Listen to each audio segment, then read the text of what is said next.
Bagalkot by election ಕಾವು. ರಕ್ಷಿತಾ ಭಾರತ್ ಕುಮಾರ್ ಇಟಿ ಅವರಿಗೆ ticket ಕೊಡಲು ಅಭಿಮಾನಿಗಳ ಒತ್ತಾಯ. ಬಾಗಲಕೋಟೆ ಬೈ ಎಲೆಕ್ಷನ್ಗೆ ಯೂತ್ ಐಕಾನ್ ಸಿಎಂ ಸಿದ್ದರಾಮಯ್ಯ ಹಾಗೂ ಡಿಕೆಶಿ ಆಪ್ತಳಾದ ರಕ್ಷಿತಾ ಭಾರತ್ ಕುಮಾರ್ ಇಟಿಗೆ ಟಿಕೆಟ್ ಕೊಡುವಂತೆ ಅಭಿಮಾನಿ ಬಳಗದವರು ಒತ್ತಾಯಿಸಿದ್ದಾರೆ. ಬಾಗಲಕೋಟೆ ಬೈ ಎಲೆಕ್ಷನ್ ಕಾವು ದಿನದಿಂದ ದಿನಕ್ಕೆ ಏರುತ್ತಿದೆ. ಮಾಜಿ ಸಚಿವ ಎಚ್.ವೈ. ಮೇಟಿಯವರ ನಿಧನದಿಂದ ತೆರವಾದ ಮತಕ್ಷೇತ್ರಕ್ಕೆ ಉಪಚುನಾವಣೆಗೆ ಎಚ್.ವೈ. ಮೇಟಿ ಕುಟುಂಬದವರ ಪೈಪೋಟಿ ಒಂದ್ ಕಡೆಯಾದ್ರೆ, ಇನ್ನೊಂದು ಕಡೆ ಕುರುಬ ಸಮುದಾಯದ ಪ್ರಬಲ ಯೂತ್ ಐಕಾನ್ ಸಿಎಂ ಸಿದ್ದರಾಮಯ್ಯ ಹಾಗೂ ಡಿಕೆಶಿ ಪರಮಾಪ್ತೆ ಎನಿಸಿರುವ ಶ್ರೀಮತಿ ರಕ್ಷಿತಾ ಭಾರತ್ ಕುಮಾರ್ ಇಟಿ ಅವರಿಗೆ ಬೈ ಎಲೆಕ್ಷನ್ ನಲ್ಲಿ ಬಾಗಲಕೋಟೆ ಮತಕ್ಷೇತ್ರದ ಪ್ರಬಲ ಟಿಕೆಟ್ ಆಕಾಂಕ್ಷಿಯಾಗಿದ್ದು, ಈ ಹಿಂದೆ ಕೂಡ ಲೋಕಸಭಾ ಚುನಾವಣೆಯಲ್ಲೂ ಟಿಕೆಟ್ ಆಕಾಂಕ್ಷಿ ರೇಸ್ನಲ್ಲಿ ಶ್ರೀಮತಿ ರಕ್ಷಿತಾ ಇಟಿ ಸಾಕಷ್ಟು ಪೈಪೋಟಿ ಒಡ್ಡಿದ್ರು.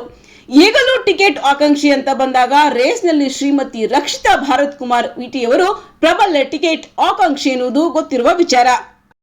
ಇನ್ನು ಇವರು ಕೋವಿಡ್ ಸಮಯದಲ್ಲಿ ದುಡಿಯುವ ಕಾರ್ಮಿಕ ವರ್ಗದ ಮಹಿಳೆಯರನ್ನು, ನವರಾತ್ರಿ ಹಬ್ಬದ ಸಮಯದಲ್ಲಿ ಕಾರ್ಮಿಕ ಮಹಿಳೆಯರನ್ನು ನವದುರ್ಗಿಯರು ಎಂದು ಬಂಧಿಸಿ ಅವರಿಗೆ ಸೀರೆ ಉಡಿ ತುಂಬಿ ಊಟ ಬಡಿಸಿ ಸಾಮಾನ್ಯರಲ್ಲಿ ಅಸಾಮಾನ್ಯರಾದವರು ಎನ್ನಬಹುದು.